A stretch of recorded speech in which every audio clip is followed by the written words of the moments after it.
하목제 제사를 드리는 기본적인 절차는 우리가 번제를 드릴 때의 그 절차와 크게 다르지 않습니다.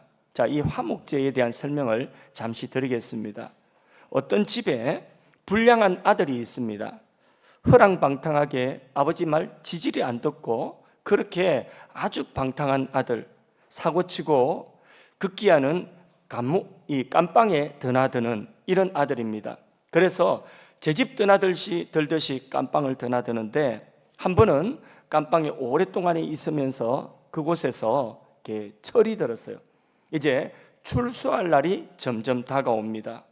철이 드니까 내가 아버지한테, 부모님한테 너무 불효를 했구나 이렇게 생각하고 용서를 빌어야 되겠다.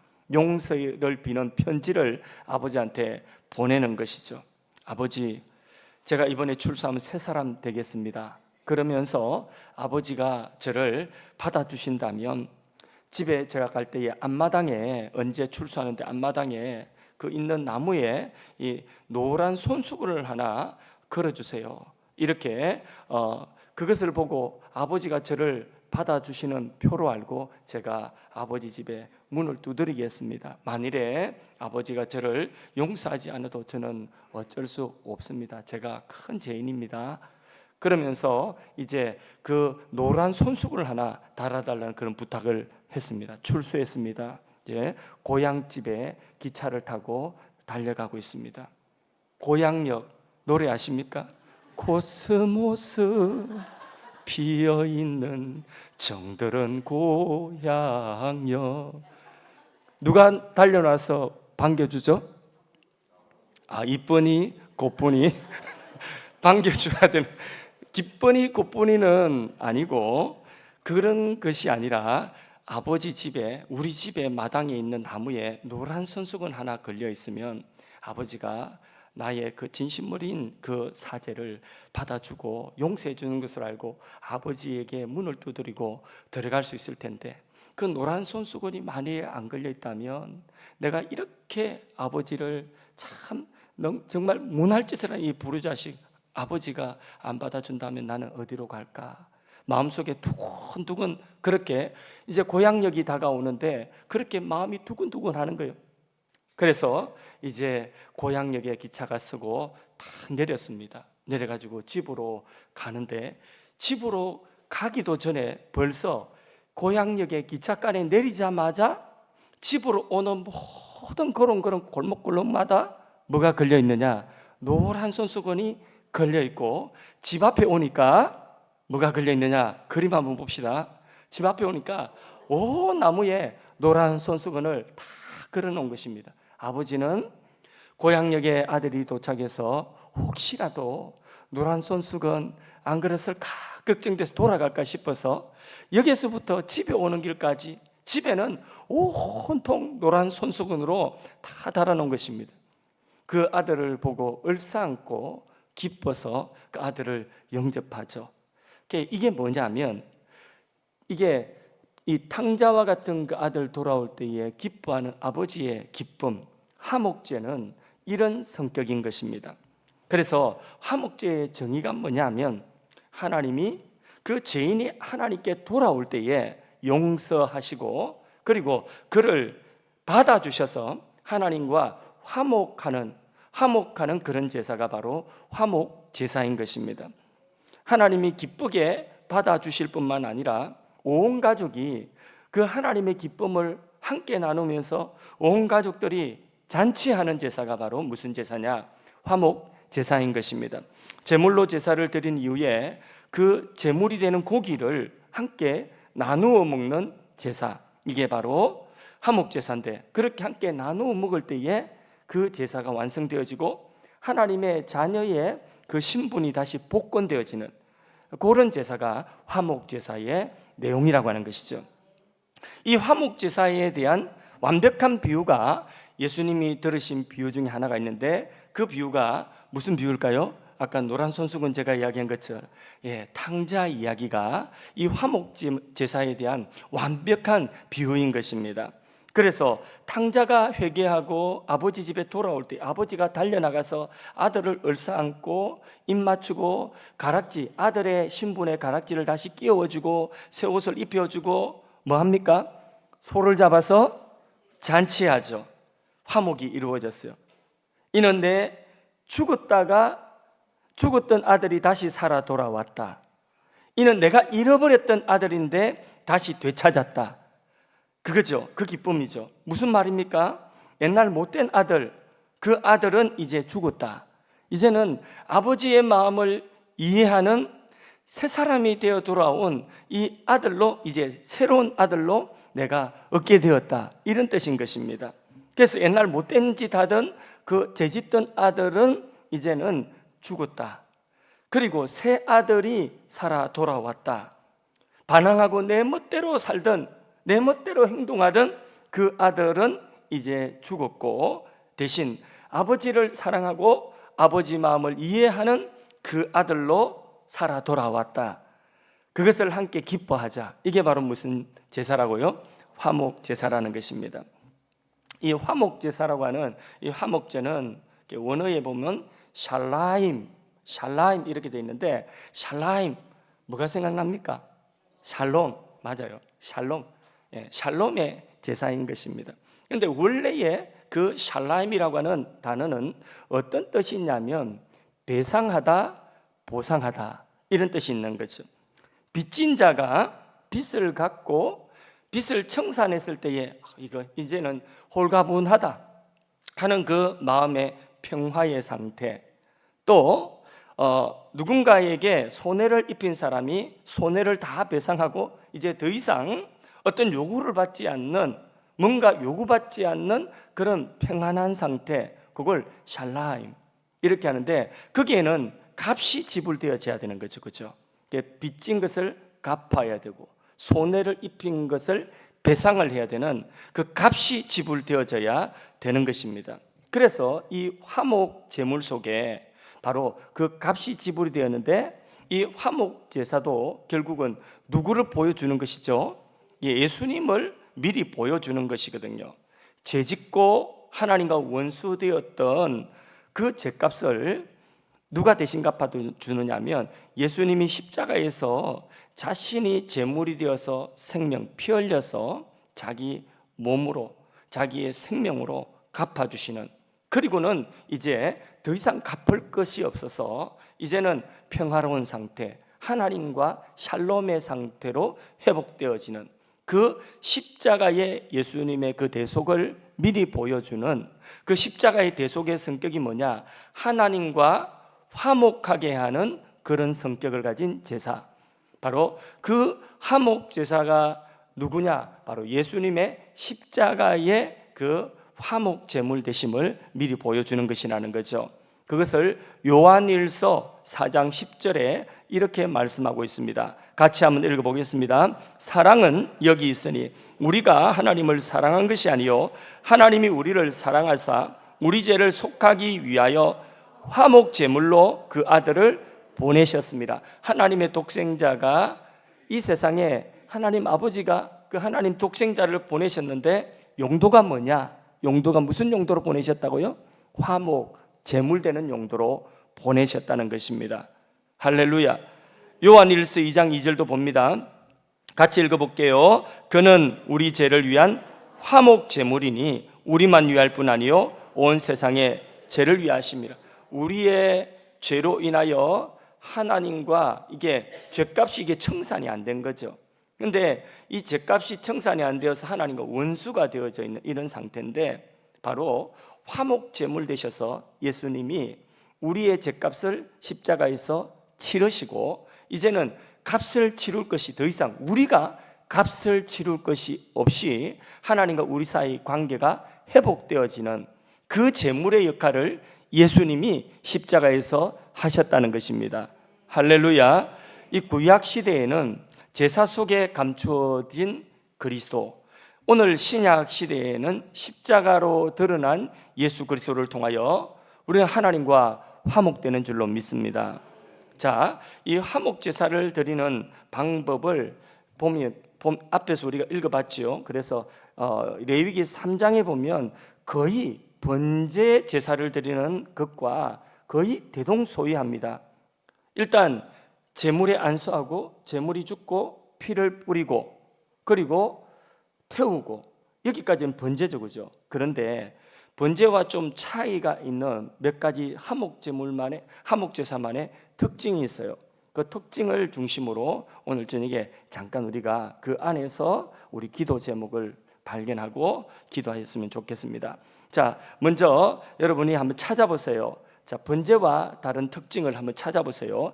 1절, 6절을 읽는데 한번 찾아보세요. 1절 시작. 사람이 만일 화목제의 제물을 예물로 드리되 서로 드리려면 수컷이나 암컷이나 홈 없는 것으로 여호와 앞에 드릴지니. 6절 만일 여호와께 예물로 드리는 화목제의 제물이 양이면 수컷이나 암컷이나 홈 없는 것으로 드릴지며. 자, 번제와 어떤 차이가 있죠? 예, 번제는 수컷, 예, 화목제물은 수컷도 되고 암컷도 가능. 예, 맞습니다. 정확하게 찾아내셨습니다. 번제는 오직 수컷으로만 가능합니다. 화목제는 둘 다 가능하였습니다. 어느 것이 더 까다롭습니까? 번제가 더 까다롭죠, 그죠? 딱 수컷이어야 됩니다. 그런데 화목제물은 수컷, 암컷 구별이 없습니다. 이 번제는 목적이 속죄에 있습니다. 그런데 화목제의 목적은 무엇이냐면 화목, 관계의 회복에 있습니다. 그렇기 때문에 제물의 규정이 조금 더 완화되어진 것입니다. 그런 의미로 받아들이고요. 자, 2절에서 5절 사이에 보면 또 특징이 있습니다. 2절에서 5절 다시 한 번 더 소리 내어서 읽으면서 특징을 한번 찾아보세요. 예, 번제와 다른 특징입니다. 재밌죠? 예, 재미가 있어야 됩니다. 예, 같이 읽습니다. 시작. 그 예물의 머리에 안수하고 회막문에서 잡을 것이요 아론의 자손 제사장들은 그 피를 제단 사방에 뿌릴 것이며 그는 또 그 화목제의 제물 중에서 여호와께 화제를 드릴지니 곧 내장에 덮인 기름과 내장에 붙은 모든 기름과 두 콩팥과 그 위에 기름 곧 허리 쪽에 있는 것과 간에 덮인 거풀을 콩팥과 함께 떼어낼 것이요 아론의 자손은 그것을 제단 위에 불 위에 있는 나무 위에 번제물 위에서 살을 찌니 이는 화제라 여호와께 향기로운 냄새니라. 아멘. 번제도 태워드리고 이것도 태워드립니다. 그런데 번제와 화목제가 방금 읽은 요 내용 중에서 또 차이가 있습니다. 좀 다른 분이 좀 해보세요. 좀 기다리세요. 맞습니다. 정확합니다. 예. 번제는 다 태우죠, 그죠? 다 태우고 또 이 화목제는 뭐만 태우느냐? 내장과 기름만 태웁니다. 예, 그게 차이가 있습니다. 무슨 의미일까요? 예, 그것은 고대의 보편적인 그 당시의 사람들의 생각은요, 소를 잡으면 그 소 중에서 가장 중요한 부분이 어떤 부분이라고 생각했겠습니까? 가장 중요한 부분이 부채살도 아니고 항정살도 아니고 갈비살도 아니고 사태살도 아니고 기름이에요. 기름과 내장에 있다고 봤습니다. 그게 가장 중요한 부분이. 그래서 사실 가장 중요한 부분을 떼서 그것을 태워 드렸습니다. 하나님께 드린 것이죠. 이 탕자의 비유에서 보면 아까 말씀드린 탕자의 비유, 제가 노란 손수건하고 탕자 두 가지 이야기했죠. 탕자가 아버지께 돌아오는데 먼저 몸이 돌아오기 전에 먼저 무엇이 아버지께 먼저 돌아왔죠? 그렇죠. 속마음이 아버지께 이미 먼저 돌아왔죠. 예, 죽도록 고생하면서 내 아버지 집에 돌아가야 되겠다. 아버지가 안 받아주면 어떨까? 종들 중에 하나로만 받아줘도 나는 소원이 없겠다. 그래도 나는 정말 감지덕지다. 이런 마음으로 아버지 집을 등지고 나왔던 그 아들이 이미 마음이 아버지께 먼저 돌아왔습니다. 그렇죠. 그 속마음이 아버지께 먼저 돌아온 거죠. 속사람의 변화가 먼저 일어난 거죠. 이것이 아버지와 화목되는 가장 중요한 조건이에요. 그래서 만약에 어떤 짐승이 이렇게 독약을 마셨어요. 독약을 해가지고 이 짐승이 독약을 마시면 그 내장에 독이 다 퍼져 있죠, 그렇죠? 그러면 자, 사람의 내면은 이와 같이 죄의 독을 마셔서 사람의 내면이 다 이미 부패했습니다. 만물보다 부패합니다. 이 사람의 내면을 먼저 끄집어내 가지고 이것을 이 죄로 오염된 이것을 태워야 돼요. 죄는 태워 소멸해야 돼요. 예, 하나님의 진노의 불에 소멸 태워버려야 돼요. 그래서 먼저 이것을 끄집어내 속에 있는 것을 끄집어내어서 태우는 것입니다. 그렇게 해서 이제 하나님 아버지와 화목하게 되는 것이죠. 하나님의 수술은 어디서부터 시작되냐면 우리의 마음, 속 마음에서부터 수술이 시작되는 것입니다. 소멸하는 불로 그 마음을 태워버리고 그 속의 내면에 이 오염되어서 하나님 대적하던 그 마음이 일단 하나님께로 돌이키는 그 회심, 그것을 이게 예표하는 그것이 뭐냐면 기름, 내장, 속에 있는 것, 그것을 먼저 태우는 것입니다.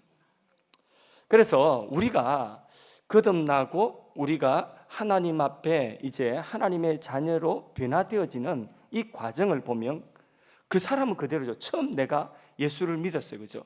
은혜를 받았습니다. 그 사람은 그대로예요. 그 사람 술 먹던 사람 그대로고 어느 회사 다니는 사람 그 회사 그대로 다니고 또 뭐 사람 모습 장발은 장발 그대로 그 모습은 그대로인 것입니다. 그런데 옛사람의 생각, 옛사람의 감정, 생활 방식 이런 것들 그 안에 그 속에 있는 것이 먼저 수술을 받게 되는 거죠. 그래서 나타나는 현상은 뭐냐면 속에서 말할 수 없는 탄식이 일어나고 우리가 처음 은혜를 받을 때 그렇죠. 말할 수 없는 탄식이 있고 뭔지 알지 못하는 막 말로 표현할 수 없는 눈물이 쏟아져요. 나도 모르는 막 눈물이 계속 쏟아지는 거죠. 그래서 엉엉 울고 다니는 거죠, 그렇죠? 그리고 난 이후에 울고 나면 또 하나님 내 마음속에 주시는 또 뭔가 알 수 없는 그런 샘솟는 또 기쁨이 있죠. 아까 우리 찬양 불렀죠. 내게 샘솟는 기쁨, 이런 기쁨이 우리 안에서 속에서 막 솟아나오는 경험하셨죠, 그죠?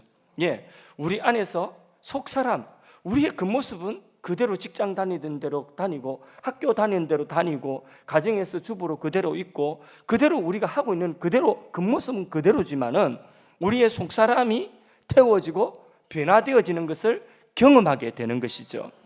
이게 화목제의 핵심인 것입니다. 그 재물을 속에 있는 것 태워드리는 핵심인 것입니다. 화목제의 가장 중요한 또 특징이 있습니다. 그건 뭐냐? 오늘 레위기 3장에는 안 나와요.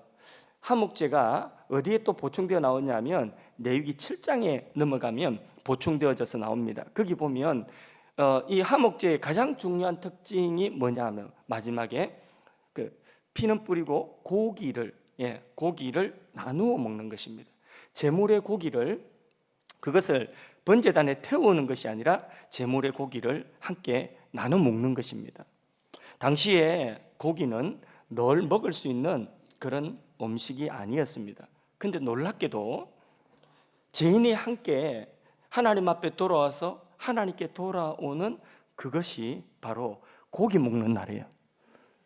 하나님이 기뻐하실 뿐만 아니라 화목제를 드리는 그 날이 하나님과 죄인이 화목되어지는 그 제사를 드리는 날이 고기 먹는 날이에요. 잔치 제사예요. 화목제는 축제의 제사인 것입니다. 화목제를 드리는 목적은 크게 세 가지입니다. 성경에 보면 혹시 아십니까? 감사한 일이 있을 때에 감사제로 화목제를 드리고 또 서원할 일이 있을 때에 서원제로 화목제를 드립니다. 또 하나 자원하는 뭔가가 있을 때에 자원제로 이렇게 화목제물을 드리는데 감사제는 하나님 은혜에 감사해 가지고 드릴 때 또 서원제는 서원하며 드릴 때 자 그래서 이 자원하는 어떤 그 예를 들어서 집을 샀다. 집을 산 것에 대하여서 자원하여서 내가 이 집을 어떤 용도로 사용하겠습니다. 이런 식으로 이제 그 집을 하나님 앞에 그런 어떤 용도로 드린다. 이런 마음을 가지고 그런 집을 샀다. 그럼 그럴 때 이제 화목 제물을 드리는데 그래서 그런 제물을 또 낙헌제다. 낙헌제 이렇게 표현합니다. 그래서 화목 제물을 드리는 용도가 이렇게 목적이 몇 가지 목적이 있는데 어떤 목적이든지 어쨌든 화목 제물은 그 제물은 반드시 누군가와 함께 나눠 먹어야 돼요. 예. 그 기름하고 콩팥하고 이거는 태워드리고 내장은 태워드리고 고기는 고스란히 남을 것 아닙니까? 그 고기는 나눠 먹어야 되는 제사입니다. 그 나눠 먹는데 지켜야 되는 법칙이 있어요. 법칙이 뭐냐? 레위기로 좀 넘어갔어요. 레위기 7장으로 넘어갔어요. 7장 15절에서 18절까지 자, 한번 읽어봅니다. 시작. 감사함으로 드리는 화목제물의 고기는 드리는 그날에 먹을 것이요 조금이라도 이튿날 아침까지 두지 말지라. 자, 화목제물 가운데서 감사함으로 드리는 화목제물, 예, 감사제죠. 자, 요거는 언제까지 고기를 다 먹어야 되죠?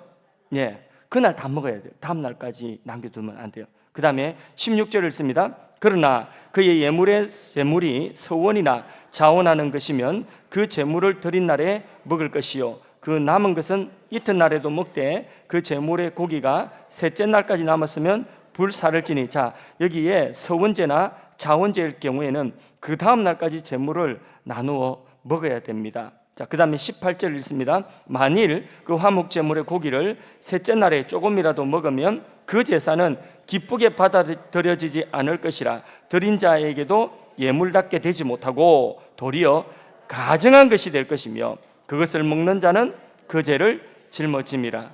무슨 말이에요? 고기 남겨두면 그날 다 먹든지 그 다음 날까지 다 먹든지 그렇게 다 먹지 않고 남겨두고 계속해서 쟁겨놓고 먹으면 앞에 드린 제사는 그것은 무효, 그것은 하나님이 안 받으신다는 거예요. 제사로 안 받으신다는 것입니다. 그 행위 자체가 오히려 하나님 앞에 가증한 것이 된다, 이렇게까지 말씀을 하고 있습니다. 왜 이런 법칙을 세우셨을까요? 나눔을 통한 이웃과의 화목까지 이루어지도록 하시는 화목제의 그 성격의 확장이에요. 화목제의 목적이 하나님과의 화목뿐만 아니라 이웃과의 화목으로까지 그것이 이렇게 넘어가도록 하는 믿음의 확장과 같이 이 화목제사의 그 용도가, 그 목적이 확장되어지도록 이웃에게까지 그렇게 하시고자 하시는 하나님의 의도인 것입니다. 그래서 제사 드리는 사람만 하나님과 화목되어서 기쁘고 행복한 것이 아니라 반드시 그 제물로 그 주위에 있는 이웃들도 함께 기쁘고 은혜가 되도록 해야 된다는 것이죠. 소 한 마리 무게가 어느 정도 되느냐? 약 700kg, 800kg 정도 된다고 보면 뼈와 내장을 추려낸 살코기만도 350kg, 400kg 된답니다. 제사장의 몫으로 제일 먼저 제사장의 몫을 구별해야 돼요. 혹시 제사장의 몫이 기억나세요?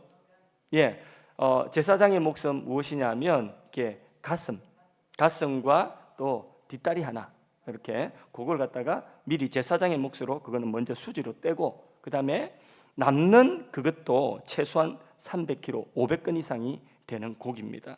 이 많은 고기를, 소를 예를 들어서 부자라서 소를 잡았다, 화목제물로. 그러면 그것을 이틀 만에 먹어야 되는 거죠. 이틀 만에 500건 소고기 먹으려고 하면 자기 가족만 먹으면 될까요? 자기 가족만 먹으면 안 돼요. 아무리 식욕이 좋아도 이렇게 많이 못 먹습니다. 그죠? 그래서 사람 불러서 먹어야 되는 것이죠. 예. 그러면 부르다가 나중에 누구까지 불러야 돼요? 얄미운 사람까지 불러야 돼요. 그대는 얄미운 사람, 그 사람까지도 불러서 같이 먹어야 되는 것입니다. 그래야 다 먹을 수가 있어요. 그러니까 얄밉고 뭐 좀 고집 세고 고약한 사람, 이런 사람 골라내면 다 못 먹어요. 다 부르는 것이, 그게 화목제의 제물의 용도라고 하는 것입니다. 그래 함께 먹는 가운데서 꽃이 피고 정이 들고 그렇게 또 화해하고 화목의 열매가 맺혀지게 되는 거죠. 교회에서 여러분, 예수님께서 성찬 예식을 제정하셨잖아요. 성찬 예식을 하는 것도 그와 같은 의미인 것입니다. 하나님과 화목된 자가 이제 주의 한 피와 한 살을 먹고 마심으로 우리가 같이 화목하는 그 의미가 있는 거죠. 화목의 잔치, 그 영적인 그 퍼포먼스가 성찬이라고 한다면 교회에서 성찬 예식으로 드리는 거 말고, 성례로 드리는 거 말고, 교회에서 예배 드리고 난 이후에 애찬을 또 먹잖아요, 그죠? 우리가 밥을 먹고 하는 게 3층에 올라가서 식당에서 밥 먹고 애찬하고, 1층의 카페에서 같이 또 뭐 차를 마시고, 이런 모든 것들이 애찬을 나누는 것들도 다 무엇이냐? 이게 바로 뭐냐면 예배 드리고 난 이후에 화목제의 그런 성격도 같이 들어있는 것입니다. 그래서 잔치가 돼요, 교회에서. 또 우리가 서로를 축복하는 것도 교회 와서 축복하잖아요. 서로 인사합시다. 아까도 인사를 하고 했는데, 서로 인사하면 이것이 바로 무엇이냐면 서로를 축복하는 그것이 은혜의 나눔인 것입니다. 사랑의 나눔. 이런 모든 것들이 화목제의 성격이라고 보면 되는 것이죠.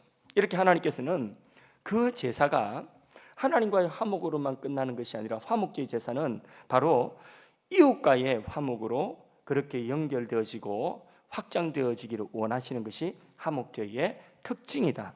가장 중요한 특징이다. 그래서 교회는요, 부활절 떡을 했다, 추수감사절 떡을 했다, 그러면 우리만 떡 먹는 것이 아니라 그 떡을 좀 이웃에게 나눠줘야 돼요. 그렇게 해서 함께 나눠 먹어야 돼요. 그래서 교회에서 절기가 있으면 이웃이 함께 기뻐해야 됩니다. 교회에서 잔치가 있으면 우리 집 이웃이 함께 기뻐해야 되는 것입니다. 교회에 드려진 헌금으로 우리 교회 빚만 갚는 데 쓰는 것이 아니라, 그 교회에 드려진 헌금으로 선교지로 나누고 또 이웃들에게 나누는 것이죠. 함께 은혜를 나눈 것, 이게 바로 뭐냐면 하나님이 의도하신 화목제의 성격인 것입니다. 자, 이 화목제물로 희생된 고기를 넣고요, 그 제물, 양이면 양, 염소면 염소, 소면 소, 이 고기를 함께 넣고 하나님과 일단은 화목을 합니다. 그리고 가족과 이웃이 고기를 씹어 먹으면서 화목한 잔치를 벌이는 거죠. 한번 그려보세요. 얼마나 아름다운 모습입니까? 근데 그 화목 제물, 그 고기가 화목 제물로 씹어 먹는 고기가 누구를 예표하고 있는 것이죠? 예수님. 예수님이 하신 그 일이 우리를 화목케 하는 것입니다. 그래서 고기를 씹어 먹으면서 함께 음식을 먹으면서 화목하듯이, 우리는 화목제의 그 영적인 정신 속에 들어가면 우리는 어떻게 하나님과 화목을 하느냐? 예수님의 십자가를 통해서 하나님과 화목하고, 또 우리가 무엇을 곱씹어요? 예수님의 십자가의 그 희생과 사랑을 곱씹으면서 우리는 누구와 화목을 하느냐? 또 우리 주위에 있는 사람들과 화목하는 것이죠. 예수님이 십자가에서 화목케 하신 화목 제물 되신 것, 그거 생각하면서 오늘 우리도 예수님께서 이제는 너희도 화목케 하는 직분을 받았다. 뭘 씹어 먹으면서? 예수님 씹어 먹으면서. 그 화목 제물 되신 고기 어떻게 씹어 먹어요? 생각으로 먹는 거예요.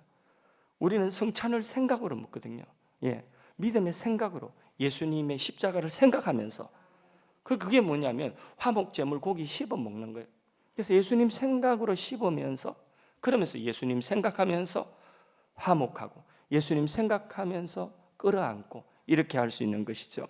그래서 고린도후서 5장 18절 19절 말씀을 같이 읽어보겠습니다. 자, 우리에게 예수님처럼 이제는 화목케 하는 직분을 우리에게도 주셨다는 거죠.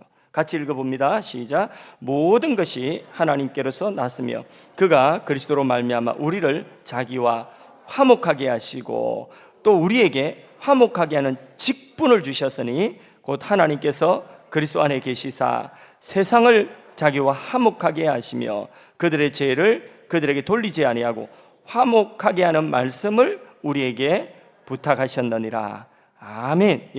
자, 하나님과 첫째는 화목하게 하셨다는, 그리스도로 말미암아, 맞죠? 하나님과 화목.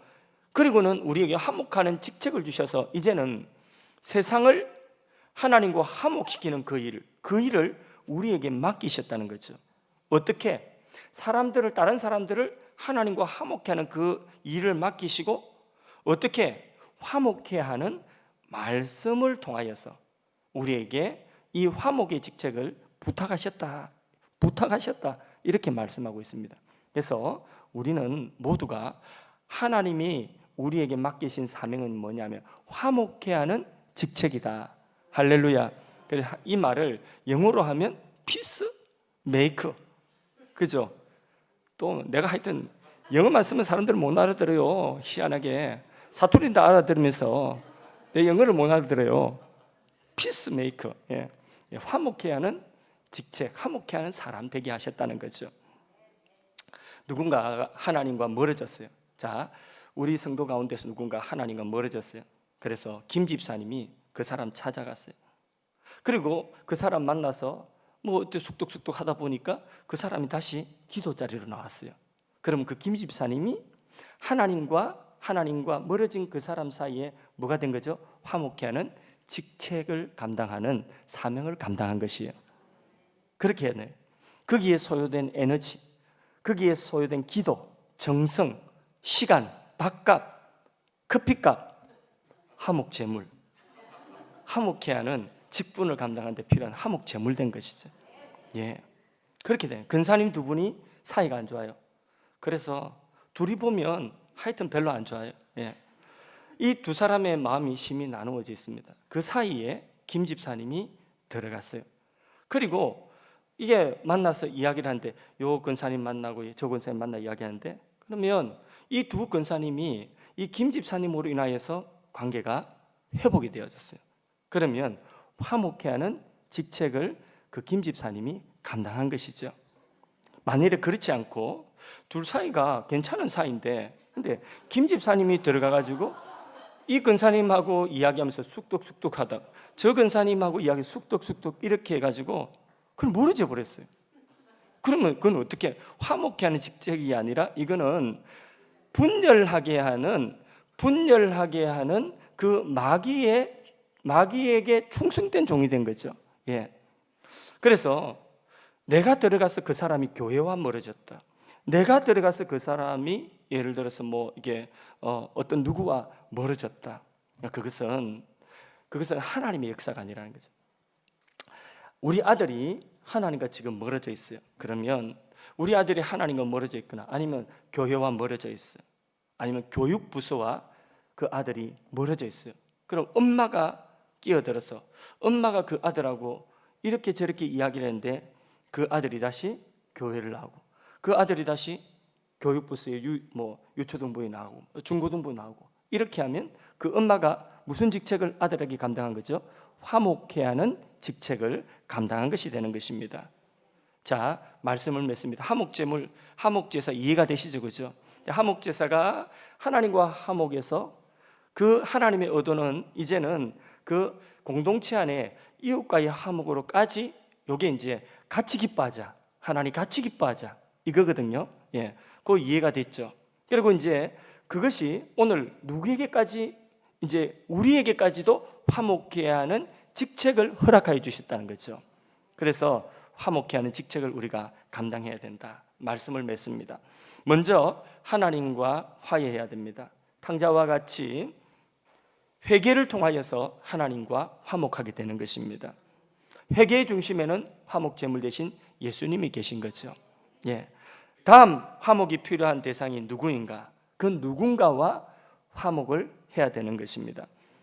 무엇을 통해서? 화목제물 대신 예수님을 통하여서 생각으로 예수님 먹으면서 화목하는 것입니다. 이 사람도 예수님 생각하고 저 사람도 예수님 생각하고 이 사람도 예수님 조물조물 먹고 이 사람도 생각으로 예수님 조물조물 먹으면서 예수님 안에서 하나가 되어질 수가 화목할 수가 있는 것이죠. 그것이 화목되어지는 유일한 비결입니다.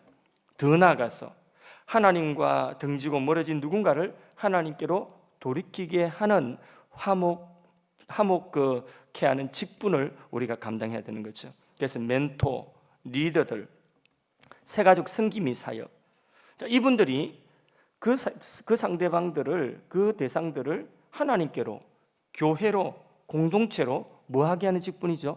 화목케 하는 직분이에요. 맞습니까? 그래서 화목케 하는 직분 감당하는 것입니다. 내일 우리 새가족 한영 만찬하죠, 그죠? 교회는 먹는 거 잘 먹어야 돼요.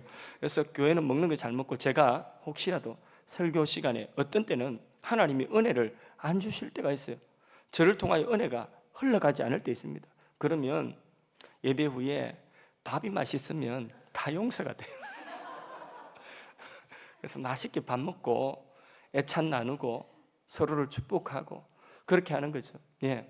그게 교회는요, 먹는 거 내일도 새가족 환영만찬, 새가족이 교회에 한 몸 되어지는, 아직까지 이게 교회 안에 이게 한 몸이 되지 못하고 있는 그 새가족들을 교회에 한 몸 되게 하는 그런 애찬으로서 환영만찬을 하는 그런 역할을 하면 좋겠습니다.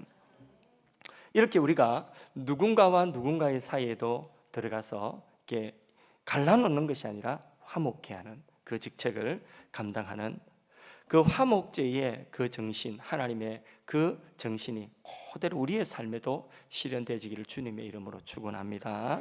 우리 찬양하겠습니다. 우리 보좌 앞에 모였네,